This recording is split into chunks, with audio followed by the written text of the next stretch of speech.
On our 11th anniversary, my husband was supposed to be home for dinner. Instead, I got a text, emergency board meeting. He thought I was just his wife. He forgot I was a forensic accountant. And I spotted the tiny single error in his text that would cost him everything. They say the probability of a marriage lasting beyond the first decade dips sharply to 33%. I always viewed statistical analyses based on human emotion as inherently flawed, too dependent on chaotic subjective variables. Data, however, doesn't lie. The table setting was perfect. Waterford crystal, silverware arranged by a meticulous hand, and a chilled bottle of 2012 Barolo, waiting for the celebratory uncorking. We were celebrating 11 years. I treat life the same way I treat my professional life as a forensic accountant. I demand clarity, I seek patterns, and I eliminate noise. David, my husband, was supposed to be home an hour ago. At 8:47 p.m., my phone buzzed. A text from David, accompanied by a quick, slightly blurred photo of a large monitor screen. Emergency board meeting. Critical acquisition delay. So sorry, love. We'll try to call late. It was the standard corporate jargon designed to sound urgent and indispensable, which was exactly what made me pause. David worked for a venture capital firm run by Naomi Sterling, a woman whose operations I sometimes secretly critiqued purely for intellectual sport. Their corporate communications were obsessively standardized. I zoomed in on the photo he'd sent. The timestamp overlay and the default font used for the system message displayed a minuscule, yet glaring, kerning error. The spacing between the M and the E in meeting was inconsistent with the proprietary template I'd seen him use earlier in the month. It was a fake, cobbled together in haste, likely on a personal device or an external display. Most wives, upon receiving a late-night text on their anniversary, would immediately jump to the most obvious conclusion. Accompanied by a rush of fear or fury, they would call friends, or rage dial the number. They would succumb to the emotional variable. I opened my laptop. Tears are noise, data is signal. My immediate objective wasn't heartbreak, it was confirming the anomaly. I logged into Times Veritas *, the enterprise-level financial tracking suite we used. Everything between David and me was transparent, or so I thought. I ran the quarterly expenditures, filtering for any anomaly over $500, initially hoping to find a late-day jewelry purchase hidden in a discrete category, the secret gift variable that might explain his rushed text. What I found was far more clinical. I located a cluster of 3 expense reports filed over the last 2 weeks under vendor relations, strategic travel. One bill, specifically, caught my attention.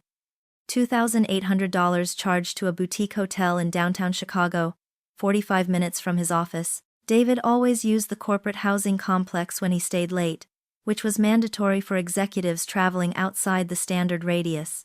The notation next to the expense read, "Client dinner and subsequent contract review." There was no client name attached.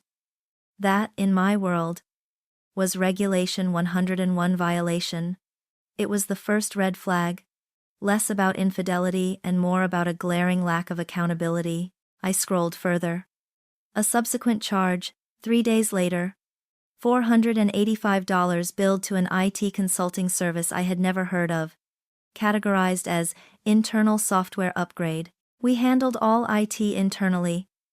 David was meticulous about keeping costs low.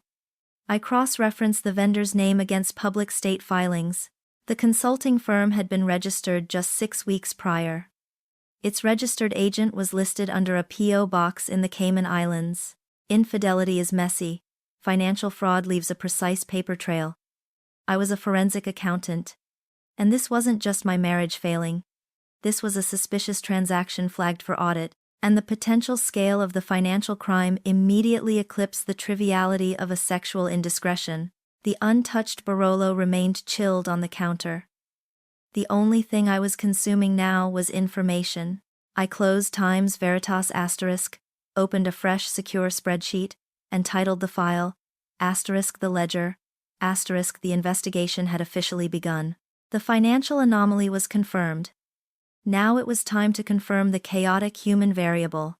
I moved from Times Veritas Times to Times Nexus Track *, the family location app David insisted we install for safety and convenience.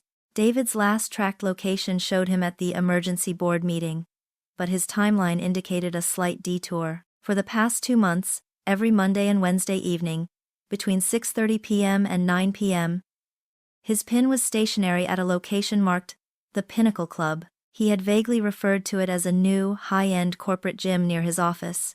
I cross-referenced the Pinnacle Club address with public records. It was not a gym. It was a secluded members-only residence club attached to the same boutique hotel where the $2,800 charge had occurred. I pulled his recent digital communications backup from the shared cloud. I wasn't looking for mushy declarations of love. I was looking for calendar conflicts and expense approvals, and there she was. Naomi Sterling, David's boss, the managing director of the VC firm. Naomi, notorious for her icy demeanor and ruthless pursuit of capital. The texts weren't romantic. They were tactical. They discussed logistics, secure lines, and covering tracks. One string, specifically, caught my eye, dated 2 days before the anniversary. Asterisk, Naomi 8:12 p.m. Make sure the Cayman payment clears before the end of the quarter. Asterisk, David, 8:14 p.m. Already done. Filed under internal software upgrade. Elara won't look there. Asterisk. The betrayal was twofold, physical and fiduciary. Most people would stop there. They would take the infidelity, the lies, and the misappropriation, and collapse into the personal devastation. But my mind was already several steps ahead, moving past the pain and into the operational risk assessment. Why the offshore company? Why the urgency? Infidelity rarely requires a 7-figure escape fund. I began to dissect the financial data linking David and Naomi's professional lives. I used my back-channel access, granted years ago when I occasionally consulted for rival firms on due diligence, to pull public filings on Naomi Sterling's venture capital firm. It took me 4 intense, silent hours, bathed only in the cold blue light of my monitor. I discovered that the $485 paid to the Cayman Shell Corporation was merely a transaction fee. The actual transfer hidden deep within the firm's unreviewed monthly disbursements was not $485. It was $4.7 million. Moved under the guise of an early-stage seed investment round for a phantom tech startup called Triumph Analytics. This wasn't an impulse, or a quick cash grab.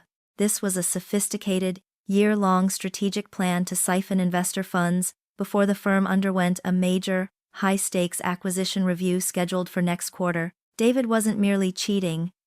He was an accomplice in grand larceny, manipulating the firm's valuation and running deep cover to ensure their shared exit was profitable. The sheer scale of the deception rendered the affair trivial. Naomi and David were partners in crime, leveraging their relationship for mutual financial benefit, not just mutual physical release. I found the definitive proof of their plan to abandon me and the country buried in a protected subfolder on David's work laptop, which I had quietly cloned before he returned home the night before. The file was labeled Zurich Docs, PDF. It contained preliminary immigration consultation forms, detailed wiring instructions for the $4.7 million to a Swiss private bank account, and, most damningly, a draft agreement for the immediate distress sale liquidation of our primary shared assets, the house, our investment portfolios, even my pension fund. David wasn't leaving me for Naomi. They were using the collapse of the marriage as a smokescreen, planning to leave the country with millions of stolen dollars and leave me behind holding a debt-ridden shell of a life. I sat back, the air conditioning cycling quietly in the silence of the kitchen. The hot surge of initial shock had long since receded, replaced by a crystalline Arctic calm. I felt nothing, no tears, no rage, no confusion. My husband was a statistical deviation, a variable I had failed to account for, but he was also a criminal who had meticulously documented his entire operational failure. This was no longer a matter of personal heartbreak. This was an active, high-value criminal investigation, and I was the only one with the motive, the skill set, and the access to ensure the data delivered justice, I maximized Times, the ledger Times spreadsheet. The columns were clear: date, transaction ID, code violation, and the new critical column, evidence strength, 1 to 10. I would proceed with the rigor of a federal audit. David believed he had executed a clean escape. He was wrong. He had left a trail of undeniable data, and data always demanded accountability. The investigation had officially pivoted. My role was no longer grieving wife. It was investigator, prosecutor, and executioner. The shift from detection to prosecution required a complete overhaul of my operating parameters. My first professional duty was to establish a rigid internal protocol. Rule 1.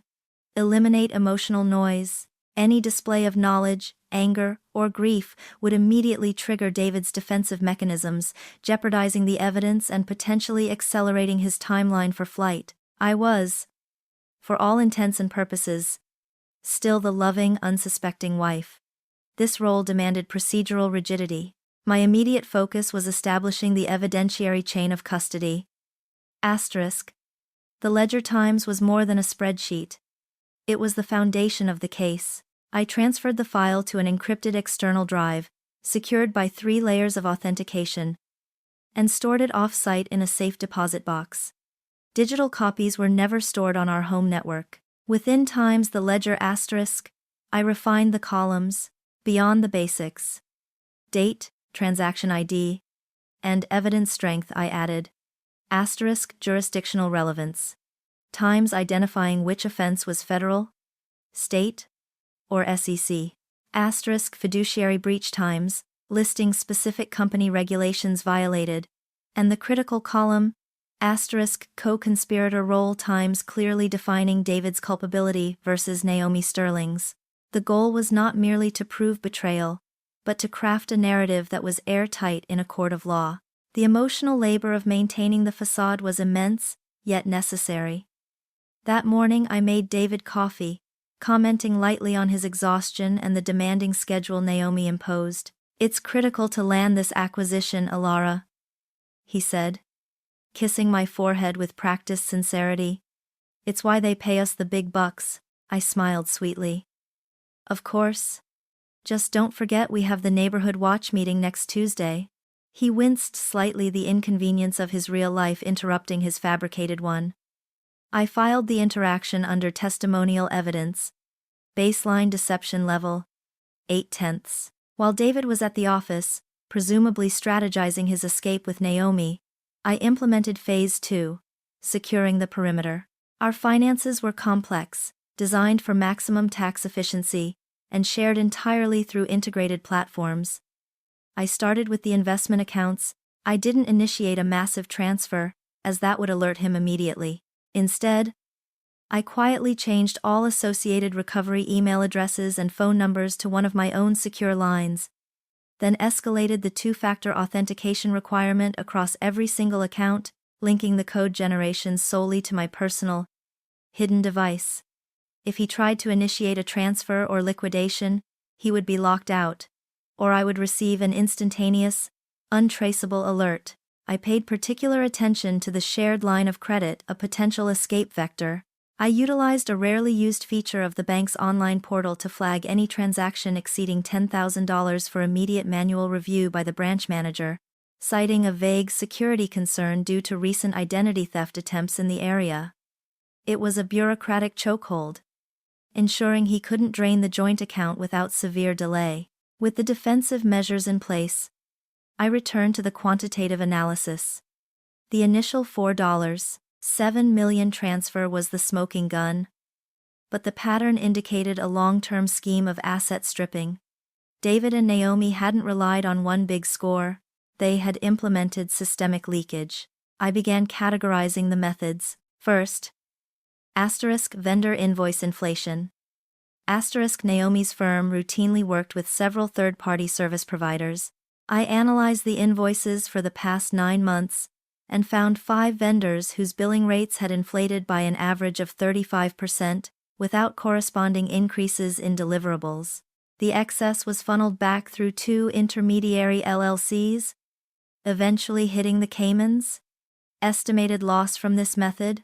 $1. 2 million. Second, phantom employees. I cross-referenced the payroll roster against the firm's actual physical access logs and internal communications. 2 highly compensated individuals, listed as senior consultants, had no electronic footprint, no Slack messages, no keycard swipes, no email history. Their paychecks were being direct deposited into discrete accounts. Estimated loss: $950,000 annually. This wasn't just $4. 7 million. This was potentially a multi-year, 8-figure fraud operation. With David acting as the essential internal mechanism, the affair was the lubricant, but the underlying drive was pure greed, meticulously documented in the very data David believed only I was meticulous enough to organize. I looked at the number in times the ledger asterisk's newly created loss column, a cold, staggering figure. My primary motivation shifted again, solidifying my resolve. This wasn't just about reclaiming my life or my assets. This was about shutting down a systemic violation of trust that threatened countless investors. The personal betrayal fueled the engine, but the professional integrity demanded the outcome.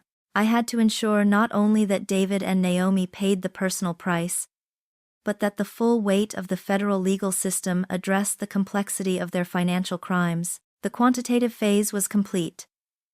The focus now shifted to validation and attribution. I needed to move the evidence from suspicious transaction to irrefutable proof of conspiracy, and that required external verification of the shell mechanisms David and Naomi had constructed. I reached out to an old contact, a compliance officer at a multinational banking corporation, under the guise of an academic research project on anti-money laundering (AML) protocols.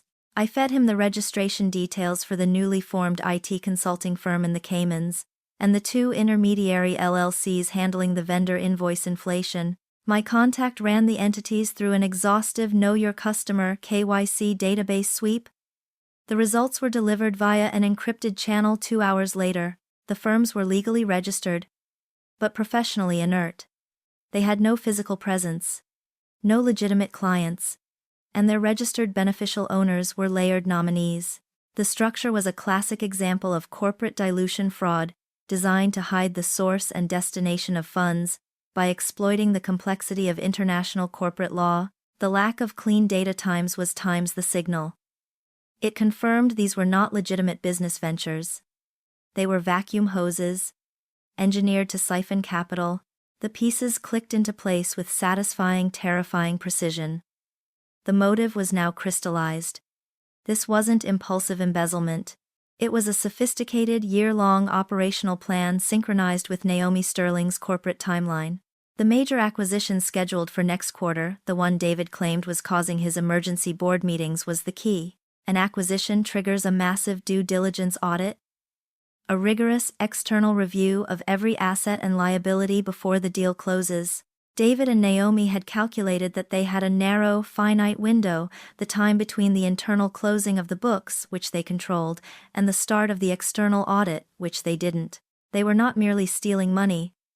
They were attempting to artificially inflate the firm's performance metrics by stripping out liabilities and then siphoning the profits before the external auditors could establish the true, deflated value. The $4.7 million transfer and the ongoing systemic leakage were their guaranteed retirement package, timed perfectly for their planned departure just before the corporate house of cards collapsed. If I acted prematurely, if I let slip even a fraction of my knowledge, I would lose everything. Confronting David would achieve nothing but emotional relief, and emotional relief was a statistical liability.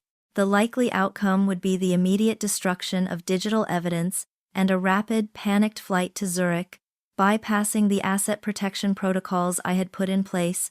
The cost of personal satisfaction was the guaranteed loss of accountability. I had to maintain the illusion of trust, even as the pressure on David intensified. The stress of maintaining a multi-million-dollar fraud scheme, while simultaneously performing the role of the devoted husband, began to take its toll on him. He became more volatile. more obsessively focused on his timeline. He was home later, his apologies more elaborate, his excuses more detailed, a classic sign of overcompensation. "Naomi is really riding me about this acquisition," he complained one evening, tossing his briefcase onto the hall table, its weight suggesting a full hard drive. "Not just a day's worth of papers. The deadlines for the pre-audit closing are insane. We have to have the final valuation report signed off by the 15th. I was standing at the kitchen island, meticulously dicing vegetables for a curry, my physical manifestation of structured calm. "The 15th? That's next week, David. That seems awfully tight, even for Naomi." I noted the date, the 15th, in Times the Ledger asterisk. This was the moment of maximum risk. The date before they would likely execute the asset liquidation and flee. "I know, right?" he sighed, running a hand through his hair. "It's all about the final sign-off from legal. They're scrutinizing every little thing, even the minor vendor payments." "Well, you're the best at handling those details," I said, turning to give him a supportive, innocent smile. "Just make sure you dot every I and cross every T. You wouldn't want any little errors to jeopardize the deal." My heart hammered a slow, steady rhythm against my ribs. I was fishing for confirmation that he was still actively covering their tracks. His immediate, defensive reaction was my answer. "Of course not, Elara. I'm a professional." I filed the conversation under cover story maintenance. Success rate 9/10. He had confirmed the critical timeline. The internal review was reaching its apex. My confrontation needed to occur just times after times. The firm received the finalized valuation report, which contained the manipulated figures, but times before times the 15th, giving them no window to destroy the evidence or execute the escape plan. The investigative clock was ticking, and the variable I needed to address next was physical proximity. David and Naomi were meticulous in their digital communications, but the core of their conspiracy was shielded by their corporate relationship. To achieve irrefutable proof, I needed an ally on the inside, someone who could provide access to the paper trail they might have missed, or the physical servers they were using to store their backup files, and I knew exactly who held the remaining keys to Naomi Sterling's professional and personal life. Her unsuspecting, powerful, and equally betrayed husband, Mark. The time for solo investigation was ending. The time for calculated alliance had begun. The investigative clock was accelerating toward the critical date of the 15th.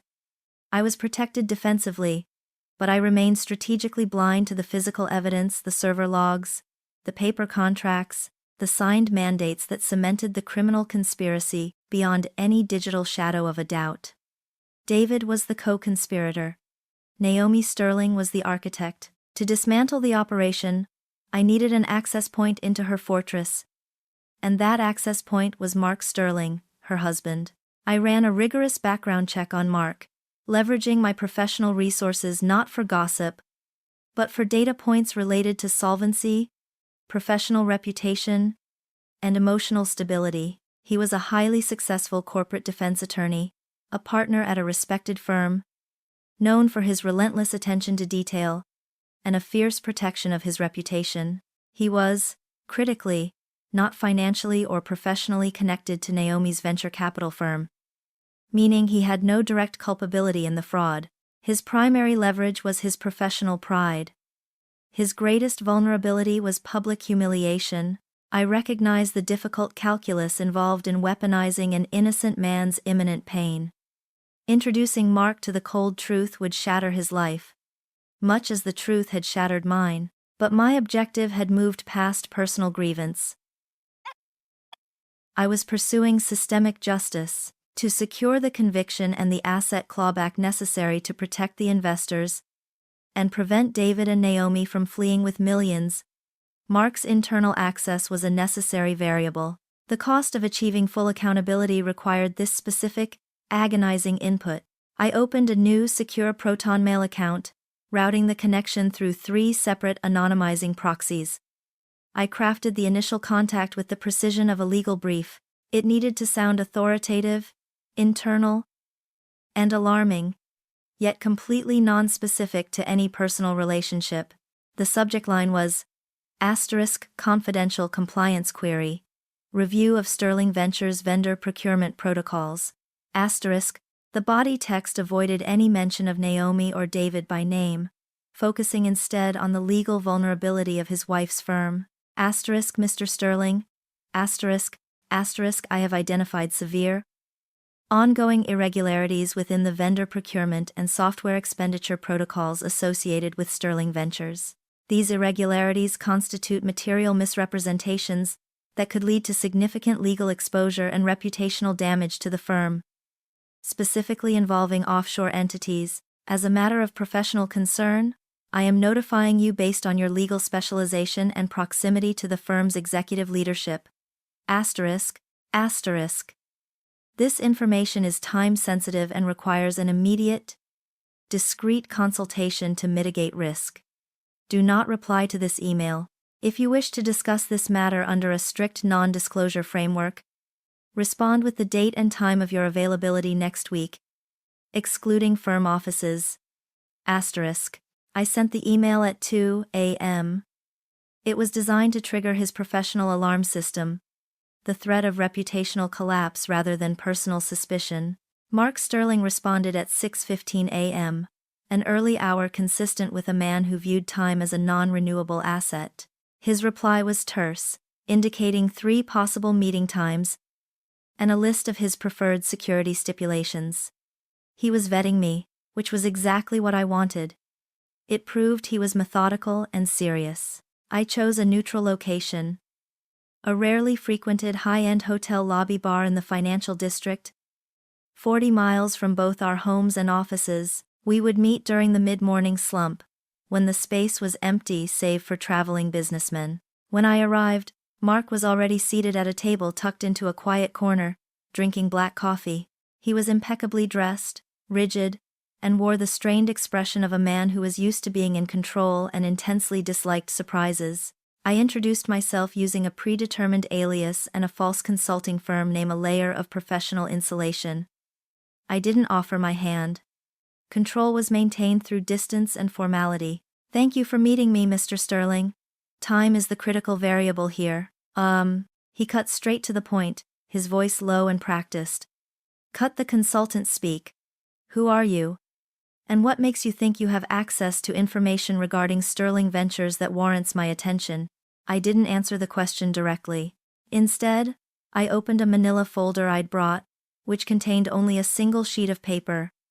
A printout of the $2,800 hotel charge from the boutique in downtown Chicago, specifically the one David had used for his client dinner. I had meticulously redacted every piece of personal identification, leaving only the expense date, the hotel name, the Pinnacle Club, and the expense categorization, client dinner contract review. This is an internal expense claim filed 3 weeks ago, I said, sliding the paper across the table.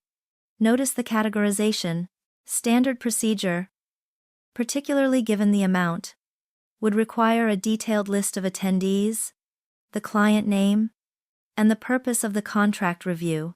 I have cross-referenced the firm's internal expense software. This critical documentation is missing. Mark picked up the sheet, his eyes instantly locking onto the missing data. He was a professional. He knew a compliance vulnerability when he saw one. Internal audit failure. I see, he murmured, tapping the page with a perfectly manicured finger. Not ideal, but hardly severe irregularities warranting this clandestine meeting. The anomaly is not the missing paperwork, Mr. Sterling. The anomaly is the location, I explained, my voice level, stripped of any inflection. The hotel where this $2,800 charge occurred is also home to a private, members-only residence club. The frequency of visits to this specific, non-corporate approved location, all categorized under strategic travel or vendor relations, suggests a pattern of misappropriation and potential misuse of corporate funds. I paused, letting the implications sink in. I had presented him with precisely 1% of the evidence, a small, easily verifiable data point that suggested either massive incompetence or, more damningly, intentional deception. It was just enough to make him doubt the integrity of his wife's operation. but not enough to trigger immediate emotional denial about his marriage. I am not selling you on an accusation, Mr. Sterling, I concluded. I am presenting an audit flag. You need to determine if this irregularity is an isolated incident of sloppy bookkeeping, or if it is merely the accessible tip of a much larger, iceberg-sized financial catastrophe that is currently exposed to institutional risk. Given your professional standing, I suggest you run an independent verification of the firm's vendor relations budget immediately. I can provide the names of 3 specific shell LLCs operating out of the Cayman Islands that appear to be the destination points for inflated invoices. And its course, I watched his face as I mentioned the Caymans. The initial skepticism evaporated, replaced by the grim calculation of professional liability. That keyword Cayman Islands had just transitioned the problem from internal expense report management to international money laundering. Why are you bringing this to me? Mark finally asked, his voice low and intensely focused. Why not the SEC? Why not the firm's board? Because the evidence suggests that the individuals responsible for this systematic leakage are currently managing the internal books for the impending acquisition audit, I stated, holding his gaze. If I alert the board now, the evidence will be destroyed before the official investigation can begin.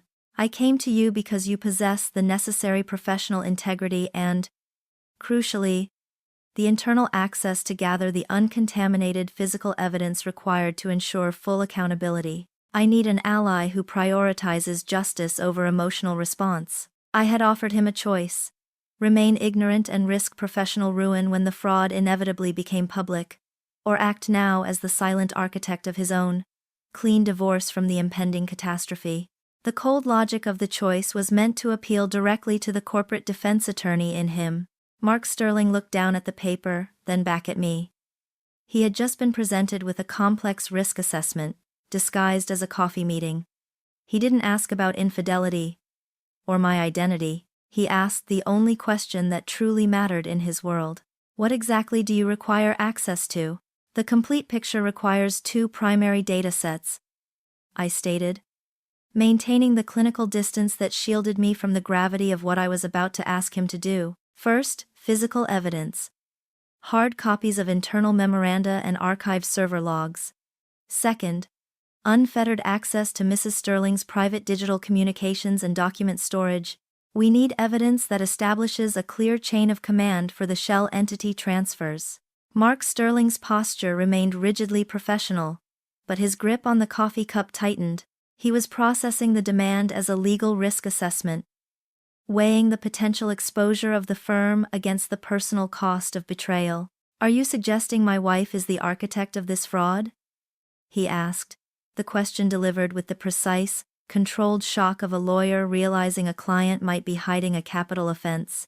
I am suggesting that the complexity and scale of the scheme, the use of multiple jurisdictions and layered beneficial owners suggests an executive-level operational mandate. I corrected him. Mr. Reed is the mechanism, Mrs. Sterling is the system designer. The funds are being diverted to accounts that, based on preliminary data, are linked to her personal network. I watched the denial attempt manifest. It wasn't the furious, defensive denial of a betrayed husband.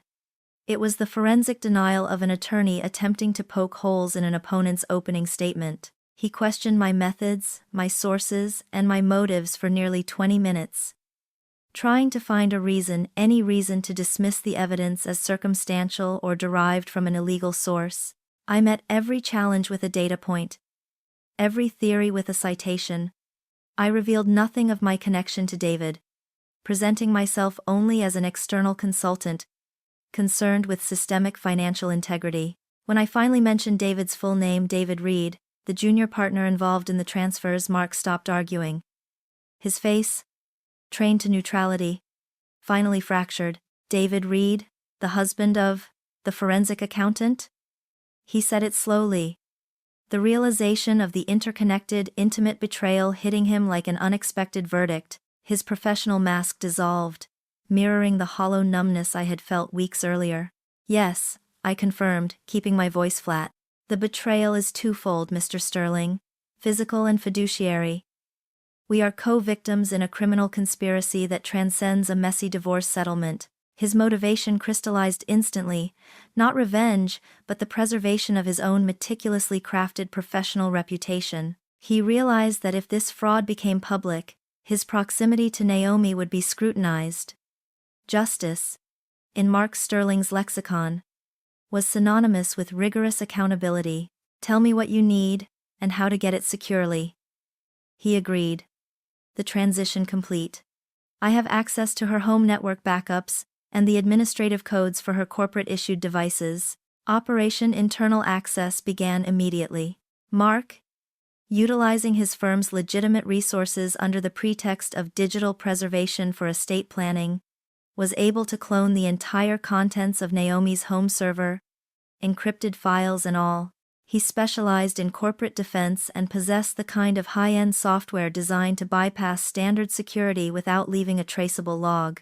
The resulting data dump was immense terabytes of corporate documents mixed with personal photos, email archives, and financial statements. It would have taken me months to sift through manually. Mark's initial objective was to prove Naomi's financial involvement. Mine was to find the incontrovertible link between Naomi and David, cementing the conspiracy. I focused my algorithms on encrypted chat services and internal corporate messenger threads, filtering for keywords like Zurich, Cayman, Triumph Analytics, and any variation of Elara. The breakthrough came late one night, a week after our meeting. Mark, navigating his wife's email archives from a secure location, flagged a heavily encrypted 6-month-old email from David to Naomi. It was labeled innocuously, "Follow-up on Q3 projections." When I ran the decryption key and opened the attachment, the search ended. It wasn't an instruction or a memo. It was a scanned original letterhead document from David Reed, addressed directly to Naomi Sterling. It detailed, in 3 precise paragraphs, the required sequence for manipulating the firm's books. David outlined how to categorize the $4.7 million transfer, how to use the Cayman shell for layering, and most damningly, he itemized the projected timeline for the distress sale liquidation of his personal assets to fund their escape, ensuring the proceeds would clear before the due diligence audit began. The final sentence, scrawled in David's recognizable handwriting and signed beneath the typed text, read, "Asterisk. This plan ensures zero domestic traceability and guaranteed capital exit upon firm acquisition. We must adhere strictly to this timeline." Asterisk. This was not merely evidence of fraud. It was a signed confession of conspiracy, premeditated and meticulously detailed, explicitly linking the 2 partners in crime. It confirmed David's full culpability and provided the legal mandate required to pursue federal charges of wire fraud and grand larceny. Not just corporate embezzlement, the evidentiary strength is 10/10. I typed into Times the ledger asterisk, updating the entry for the signed transfer mandate. The emotional satisfaction was abstract, replaced by the profound, cold relief of knowing the case was watertight. We had moved beyond suspicion and into the realm of irrefutable fact. My alliance with Mark was purely transactional. We were 2 specialists combining resources to achieve a shared objective: absolute accountability. Mark secured the evidence, motivated by professional survival. I processed and packaged it, motivated by the non-negotiable demand for systemic justice. With the smoking gun secured, the focus shifted from data collection to deployment. The legal clock was about to run out. The 15th was less than a week away, and David was clearly ramping up his preparations for the flight to Zurich. I had the proof. Now, Phase 3, the simultaneous execution of the legal maneuver and the compliance trap, was imminent. I needed to ensure that when the hammer fell, it didn't merely end my marriage, it ended their freedom entirely. David and Naomi needed to be locked down by a federal warrant before they could board that plane. The moment the signed transfer mandate was secured, the investigative phase concluded. Analysis must transition immediately into execution. The clock was no longer ticking toward discovery.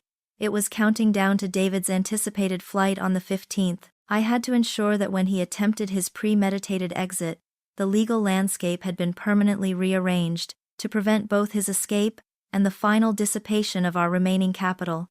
I contacted a pair of specialized attorneys, one for complex divorce and asset protection, the other for corporate compliance and white-collar reporting. The divorce filing was a formality, a mechanism to establish a clear timeline. The tactical priority was the temporary restraining order, TRO, on all shared assets. Leveraging the digital evidence of the Zurich docs, PDF-free, which proved David's intent to liquidate and flee, I secured an ex parte motion, filed without David's knowledge, citing a demonstrable and immediate risk of capital flight for illegal purposes. The TRO locked down the house, the investment portfolios, and the joint bank accounts. It was a bureaucratic chokehold that transformed his carefully planned getaway funds into judicial collateral. The next step was systemic deployment. Personal revenge is transient. Federal prosecution is permanent. Mark and I had spent 48 hours refining the evidence into a single, comprehensive package. Asterisk. The dossier asterisk.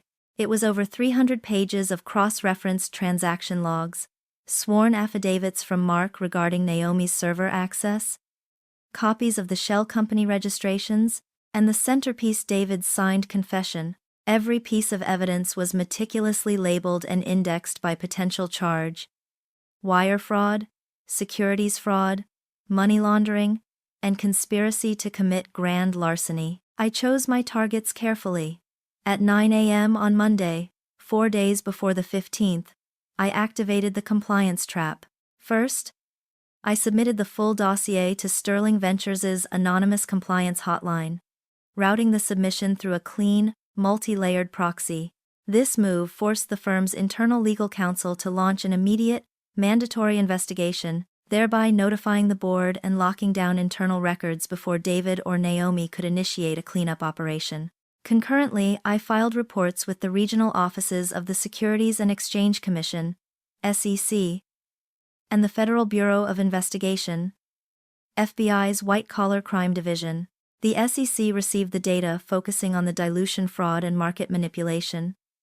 The FBI received the full account of the international money laundering and wire fraud, specifically citing the Swiss bank wiring instructions found in the Zurich documents. I cross-referenced the VC firm's internal investigation number in both federal reports, creating an inescapable web of regulatory oversight. Then came the waiting.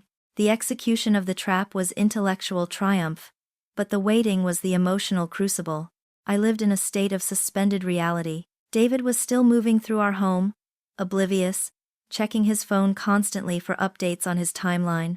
He was agitated, sleeping poorly, convinced the corporate environment was closing in, never realizing the systemic collapse was now emanating from our kitchen table. I maintained the mask of the supportive wife with robotic precision. I asked about the acquisition deadlines, offered to pack his upcoming trip luggage, and noted his stress with feigned empathy. Each interaction was an exercise in pure cognitive dissonance. I was looking into the eyes of a man I had spent 11 years building a life with, a man who had planned to professionally and financially execute me, and I was maintaining the facade of affection while waiting for the sound of federal agents knocking on the door. This period required absolute discipline. Any news of the filings would take time to filter through the bureaucratic channels. Time that was shrinking toward the 15th. I calculated the probabilistic timeline for official action. A compliance team review followed by the issuance of a search warrant, taking a minimum of 72 hours. On Wednesday evening, 2 days before the predicted escape date, David came home buoyant, an expression I hadn't seen on his face in months. He was holding a glass of scotch, smiling. "It's done, Elara," he announced, dropping his heavy leather briefcase carelessly onto the floor. "The internal review is finally closed. Signed off. The acquisition is moving forward. Naomi and I are celebrating." I was reviewing a complicated tax document at the dining table. A deliberately mundane task. I smiled slowly, genuinely the first honest smile in weeks, fueled by morbid satisfaction. "That's wonderful, David, you must be relieved." "More than relieved," he laughed, taking a long drink. "It's over. I just booked the flight. We're leaving early Friday morning. The Zurich trip. Just a quick turnaround. Promise." He was lying to my face. Using the business trip as the cover story he and Naomi had established months ago, he had confirmed the precise temporal window of their escape, validating every piece of data in times the ledger asterisk. Zurich, I repeated, folding my document precisely. That sounds like a very important trip, said Enriber Friends. He missed the clinical detachment in my voice entirely. He saw only the unsuspecting, adoring wife, utterly incapable of seeing the pattern of deception, let alone initiating its systematic destruction. He had successfully manipulated the variable of his wife. What he failed to account for was the ruthless efficiency of data accountability once it achieves critical mass. The final phase of my investigation was now locked in. He had purchased his ticket to freedom, unaware he had just confirmed his coordinates for capture. The waiting had been the variable I could not control. Now, the execution was imminent. I sat in the living room, bathed in the precise illumination of the overhead lighting, which I had adjusted to eliminate any shadows. The house was quiet. David had gone up to shower and pack, humming lightly the sound of a man preparing for a profitable escape. On the mahogany coffee table, centered perfectly between the Barolo we never opened and a vase of wilting anniversary roses, lay Times the dossier asterisk. It was an industrial-grade, 3-inch black binder, sealed with a numbered tamper-evident tag. It contained the meticulous record of his entire operational failure, condensed into a single, undeniable physical object. David descended the stairs in a fresh white shirt, his movement quick and efficient. He carried a leather carry-on, already half-packed. He paused when he saw me sitting there, my laptop closed, my hands folded neatly over the binder.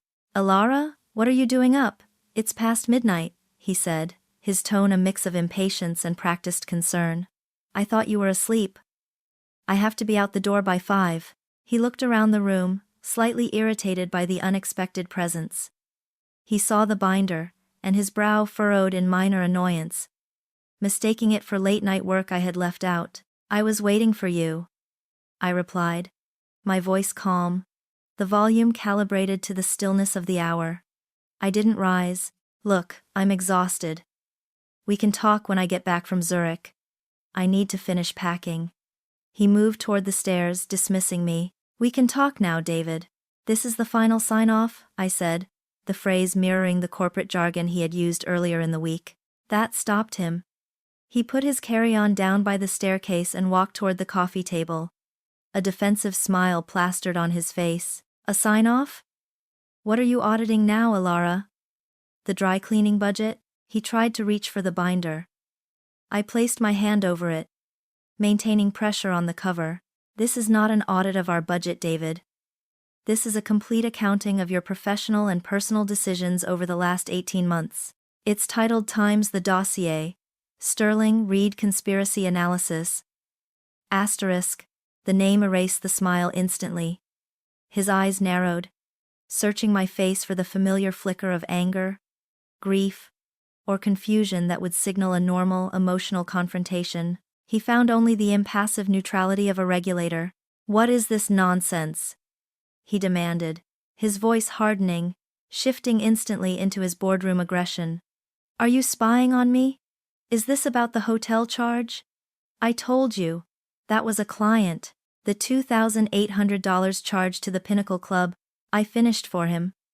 It was the first sign of sloppy execution, the first statistical anomaly that failed to fit the established corporate pattern. You tried to cover an illicit rendezvous by falsely categorizing it as vendor relations, a Regulation 101 violation. You were meticulous enough to check the corporate firewall, but you failed to check the kerning on the font in your cover photo."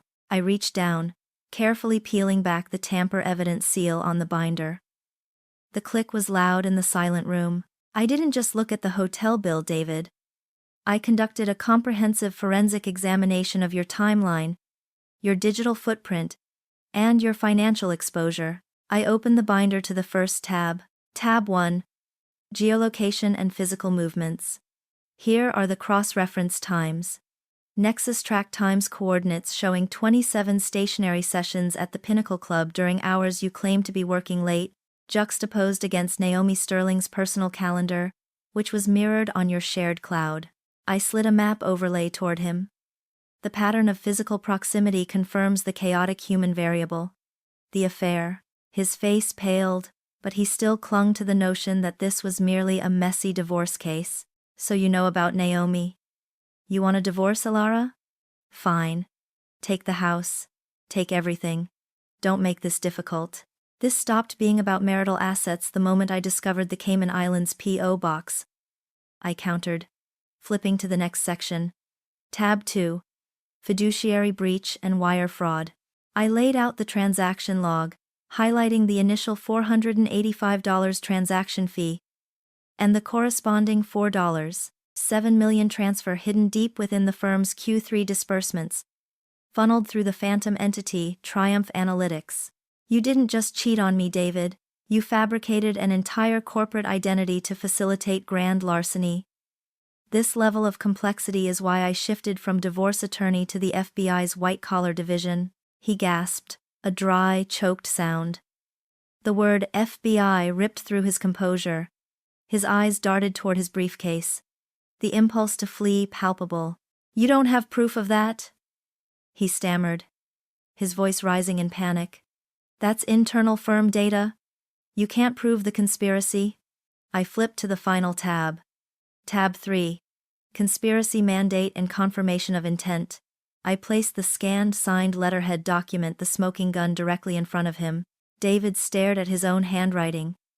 His detailed plan to manipulate the books, itemizing the asset stripping, and the explicit mention of his timeline for liquidating our marriage and boarding the flight. This is your signed confession, David, I said, tapping the final sentence. It confirms the premeditation and the joint culpability between you and Naomi Sterling.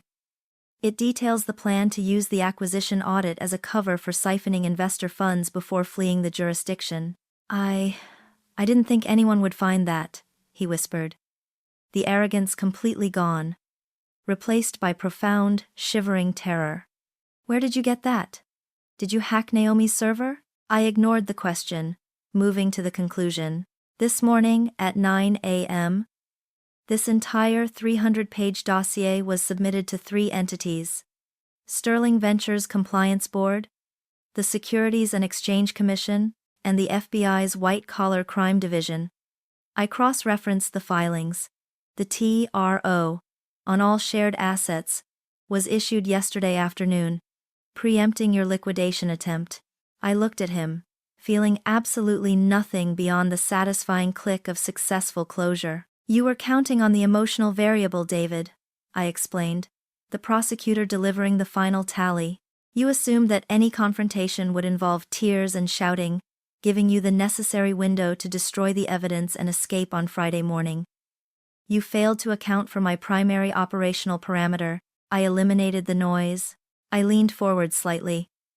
You didn't just break our trust. You violated every fiduciary rule, and you failed to account for the rigor of professional accountability. The data demanded justice, and I calculated the exact coordinates for your capture. You don't have a flight booked to Zurich, David. You have an imminent arrest warrant. The doorbell rang, then 2 sharp, authoritative chimes. It was 1:17 a.m. David flinched, recognizing the sound of inevitable consequence. His eyes were wide, fixed on the binder, then on the staircase, the path of escape now hopelessly blocked. They're here, David, I said. And they didn't come for the divorce papers, they came for the evidence. The silence that followed my declaration was dense, broken only by the quiet, measured knock at the front door. David instinctively took a step back, his eyes locked on the door, the physical manifestation of consequence arriving precisely on my calculated schedule. I did not move. I waited for the authorities to perform their function. When I opened the door, there were 2 FBI agents in plain clothes, calm, professional, and efficient, accompanied by a local detective to ensure jurisdictional protocol. Their eyes went immediately past me to David, who stood frozen by the staircase, still clutching the straps of his half-packed carry-on bag. The silence of the house absorbed the low, formal tones of the lead agent as he presented the warrant. Mr. David Reed, we are executing a federal warrant based on evidence of wire fraud. conspiracy to commit grand larceny, and money laundering. David attempted the last desperate maneuver of the guilty. Denial. This is a mistake. I'm leaving for a business trip in the morning. My wife and I are having a personal disagreement. The lead agent cut him off with the practiced brevity of authority. We are aware of the pending divorce proceedings, Mr. Reed. Our warrant is based on the financial documentation provided to the SEC and our white-collar division this morning. He gestured to the black binder on the coffee table. Is that the complete evidentiary package, Miss Reed? It is, I confirmed. I slid the dossier across the table to the local detective, establishing the chain of custody. David watched, his face a mask of utter defeat, as the detective carefully tagged the binder. The agents moved quickly, reciting the Miranda rights in the familiar, chilling rhythm of constitutional law. The process was cold, professional, and absolute, the precise, systematic delivery of justice that I had engineered. He offered no resistance. As they led him out the front door into the pre-dawn blackness, David paused only briefly, looking back at me with an expression that held no anger, only profound incomprehension.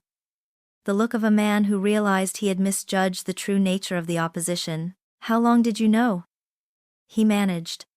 The last echo of the husband I once knew. The moment you failed to account for the Kerning error, David, I replied.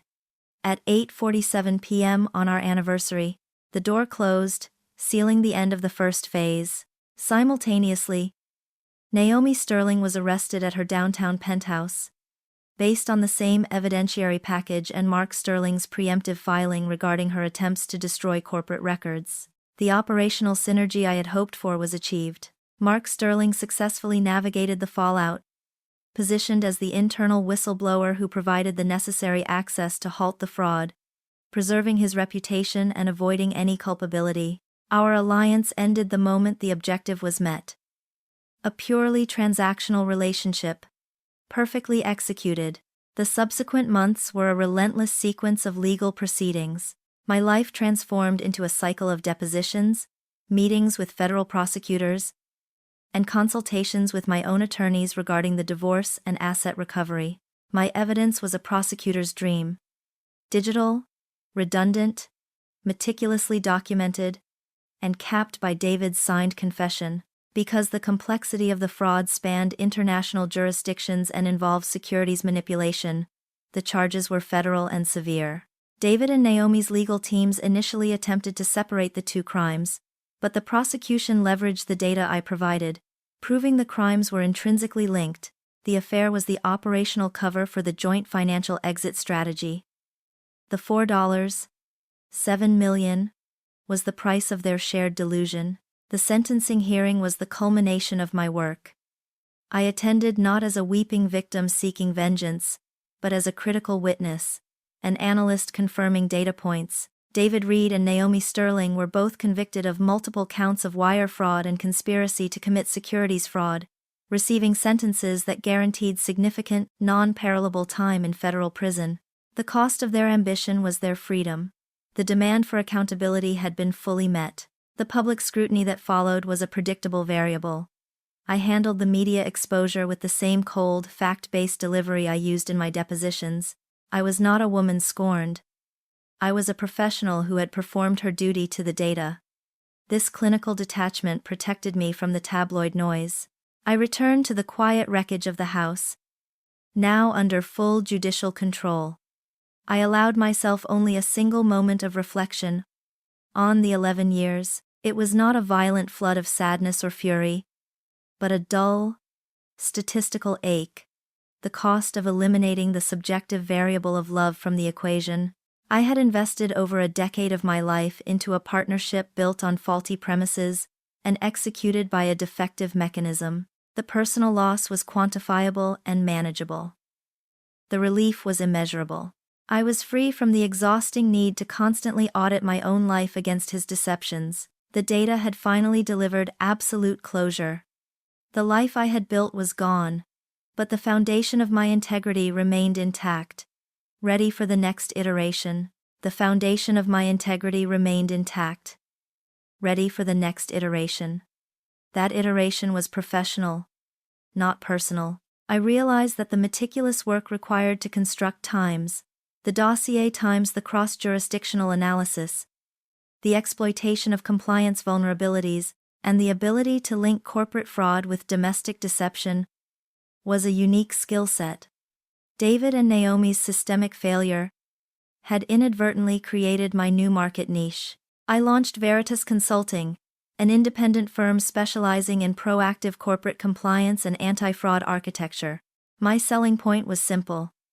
I knew exactly how executive fraud was initiated, executed, and hidden, because I had spent 4 months dismantling the scheme from the inside out. I understood the data patterns the human element leaves behind. My former life as a forensic accountant for large firms was now magnified by the specialized practical experience of having hunted down 8-figure financial criminals. The media coverage, the sanitized, professionalized version of the forensic wife narrative served as effective, if uncomfortable, initial marketing. Clients weren't drawn by the sensationalism, but by the irrefutable evidence that I got results, regardless of personal cost. The legal cleanup followed the criminal proceedings with satisfying finality. The temporary restraining order held, and the divorce was finalized under the premise of his criminal culpability. The liquidation of the marital home in Evanston was not a nostalgic goodbye but a financial transaction that successfully removed a liability from the balance sheet. I did not dwell on the space David and I had shared. It was merely a physical coordinate of a life that no longer held relevance. The process was cold, clean, and financially advantageous. The only remaining loose thread was Mark Sterling. He had successfully navigated the fallout, emerging as a figure of professional integrity, who had risked his own standing to expose his wife's deceit. We exchanged one final brief email confirming the successful recovery of funds for the investors. Our alliance, forged in shared betrayal, was concluded the moment the shared objective was met. There was no need for friendship, only a mutual recognition of professional efficiency. My new life was defined by intellectual solitude. I found profound peace in the lack of chaos. My evenings were spent analyzing market vulnerabilities, constructing complex firewall protocols, and designing preventative compliance structures tasks that rewarded rigor and logic. The energy I had once expended attempting to manage the unpredictable variables of marriage was now channeled into perfecting the predictable variables of data integrity. I often returned to the core thematic difference: vengeance versus accountability. Vengeance driven by emotion is imprecise and risks legal overreach. It is temporary and reactive. Accountability, however, is a systematic response.